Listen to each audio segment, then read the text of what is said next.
In a liquidity crisis, everybody sells everything, explained best selling Currency Wars author Jim Rickards. He said that if you are losing money in stocks, people sell gold to make the margin calls.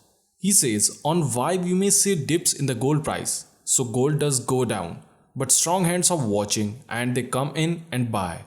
There are a couple of things. They are almost constants, not quite because it's not a set and forget a type portfolio. But you definitely want 10% gold and whether it's physical bullion or some kind of fund, says Jim. It's better to have physical bullion, but if you have an ETF or something, at least you get price exposure to gold mining shares and you look at silver miners and all that. But you can also have a big slug of cash, maybe 30% cash. Equities have a lot further to fall. There's been a spectacular rally from March 23rd to September 2nd. We had one of the shortest bear market and the fastest ever return to a bull market in the entire history. But it doesn't mean this is over. That was sort of the S&P 500. Some also call the S&P 6 because it's really only 6 companies that are dragging along the other 494. After all, it's a cap weighted index. So when you look at Amazon, Apple, Microsoft, Netflix, Facebook and Google or Alphabet, those 6 stocks are almost 40% of the weight of the index. So they go up, the index also goes up. A lot of people don't pick stocks anywhere. They just buy index funds. So their index funds go up. It's all sort of going up together.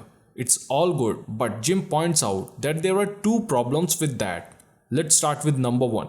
How sustainable is that? And by the way, these 6 companies, they are the least affected by the pandemic. Meanwhile, the point is that the stock market is completely detached from the economy. It used to be that the stock market was kind of a proxy for the economy. Not exactly, but to some extent. That's not true anymore. Those 6 stocks then and others like it, they are some of the tech names. They are just in a world of their own. The economy is in very bad shape. The stock market is painting one picture, but the economy is telling us something really different. The Fed wants an inflationary environment, but they might not get it. They have not been able to get it for a long time. It's just literally in the past few weeks that the Fed has come out more or less, admitted this in a couple of respects. First of all, the idea that money printing causes inflation is just not true now. Everyone believes that it's true. The monetarists, the Milton Friedman followers, the Australian economist, even the new Keynesians say if you print a lot of money, you get inflation. In 2014, when they ended QE3, at the time, the Fed expanded this balance sheet by almost $3 trillion and we never had inflation. We never had serious but 1.5%. But we never had serious inflation, says Jim. The whole time the Fed had a target, this is 10 years. If you want to go all the way to the end of the expansion in 2019 and technically February 2020, 11 years and the Fed never hit their target of 2%. A couple of months, but not on a sustained basis and certainly nothing above that. So it's a sad day when the Fed wants inflation. They can't get it and they do want it. So now they have come up with a new monetary policy. They sort of given up on the money printing thing. They say we are just going to let the economy run hot. We are not going to worry about money supply as much. We are just gonna basically let unemployment drop hopefully and let inflation go. And if it goes above 2%, we are going to let us stay there for a while. So the below 2%, above 2% kind of average out to 2%. That's new here. The problem is you can take a vote. Make that your policy. It doesn't mean you can make it happen. They have failed for 12 years or 11 years. Now Jim asks a question that why do you think they are going to succeed now?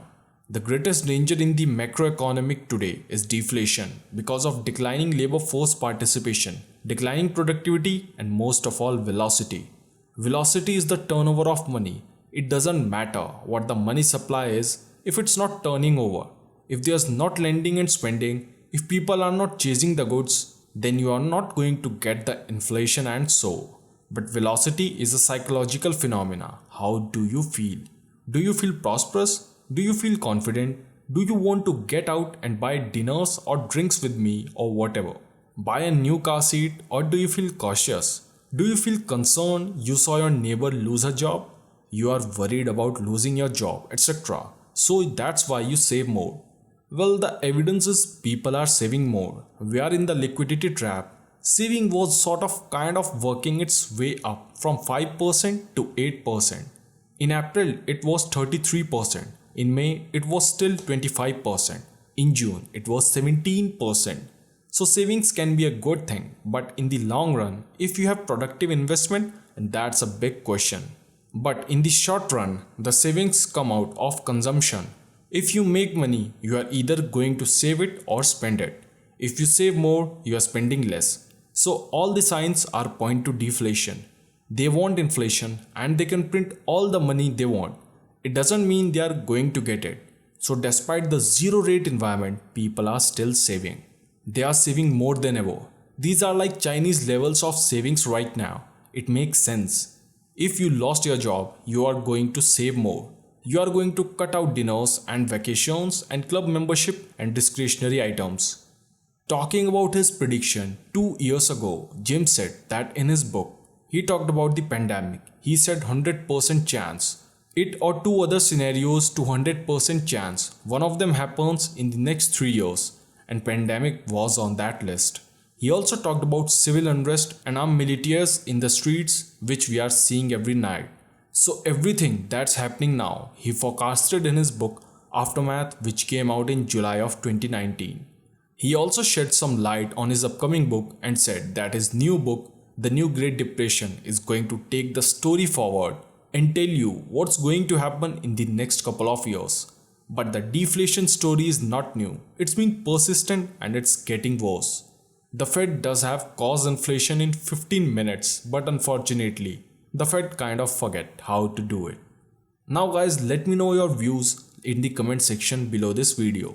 And the most important thing, don't forget to like this video, subscribe to our channel and share it with your financial friends. I'll catch you in my next video. Till then, enjoy your day.